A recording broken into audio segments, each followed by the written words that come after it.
Hello students, today we will discuss about the rate of diffusion and actually the rates of diffusions depends upon the concentration gradient, and actually when the gradient is more, of course the rate of diffusion will be greater, and when the gradient is less, so the rate will be less. So it is actually directly proportional to the gradient of the concentration.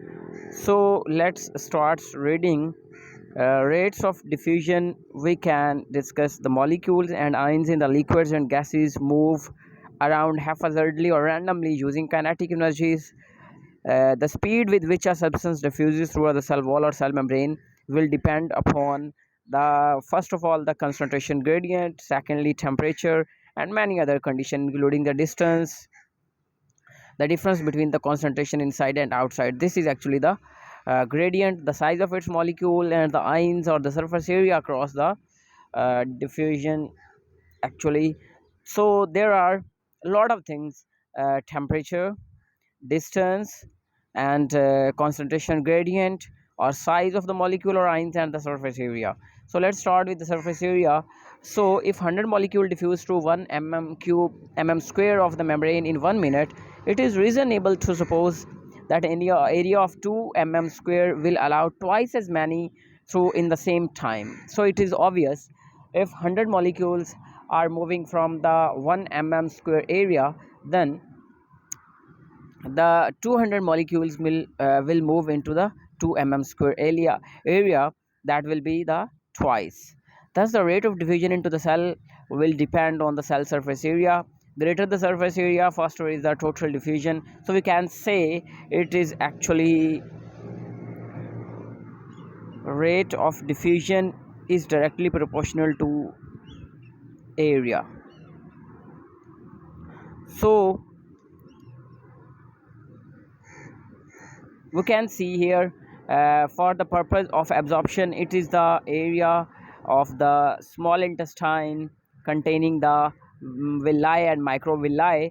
Actually, the god gifted thing is a lot of bush like structures, and which are structures for the maximum surface area for absorption, so that it takes a lot of time or very efficiently absorption of the food when it is absorbed from the GIT into the blood.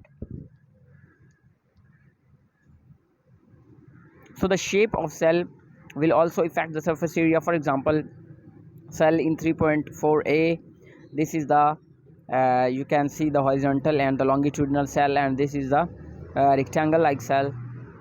So this has a greater surface area than the 3.4b. So this is the greater surface area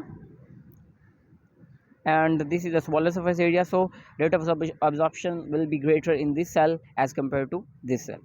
So the next point is temperature. As we all know, the temperature is directly proportional to kinetic energy, or if we increase the temperature, then the kinetic energy will of course increase.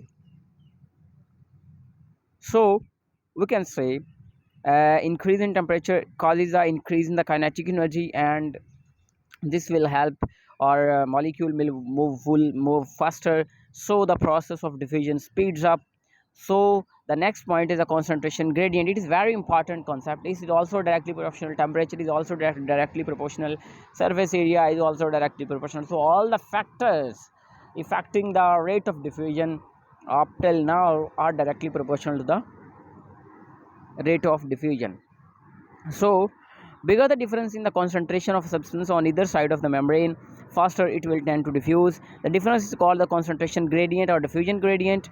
If substance on one side of the membrane is steadily removed, the diffusion gradient is maintained. When oxygen molecule enter RBCs, they combine with the chemical hemoglobin, and the compound that is formed, that is called as the oxyhemoglobin, which takes them out of solution. Thus the concentration of free oxygen molecule inside the cell is kept very low, and diffusion gradient of the oxygen is maintained. So up till now the three factors are the directly proportional to the rate of diffusion. One of all, that is the temperature, after that the concentration gradient, and after that there is a larger surface area.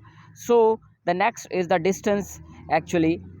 So here we can say cell membrane are all about the same thickness, approximately 0.007 micrometer, but the plant cell walls vary in their thickness and permeability. Generally speaking, the thicker the wall, the slower the rate of diffusion. It is obvious, when the cell wall through which diffusion is taking place is thicker, then the rate of diffusion will be lesser.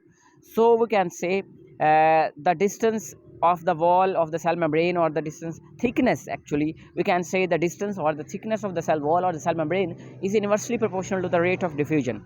So we can see the rate of diffusion as inversely linked to the thickness or the distance area. So, when the oxygen diffuses from the alveoli of the lungs into RBCs, it has to travel through the cell membrane of the alveoli, blood capillary, and the RBC in addition to the cytoplasm of each cell. This increased distance slow down the diffusion rate. So, up till now we discussed the four factors on which rate of diffusion is dependent. Upon these, three are the three on which diffusion is directly proportional, while the fourth one is in which the rate of diffusion is inversely proportional, that is the distance or the thickness of the cell wall or the cell membrane. And the rest are the temperature or the surface area of the cell and the concentration gradient. All these factors are directly proportional to the rate of diffusion. So let's start with the last factor, that is the size of the molecules or the ions. In general, the larger molecule or the ions slow the diffusion. Actually, this is the inversely proportional or the inversely linked with the rate of diffusion. We can say if the size of the molecules or the ions are greater, the rate of diffusion will be lower. So we can say it is also inversely proportional. So up till now, two factors are the inversely proportional, and one is the size of the molecule or the ions, and one is the distance or the thickness of the cell wall or the membrane, and the rest all are the directly proportional. uh, these are the factors that we have discussed in our today's topic. In the next lecture we will discuss, inshallah, we will discuss about the osmosis and the rate of osmosis and the how osmosis differs from the diffusion. Thank you.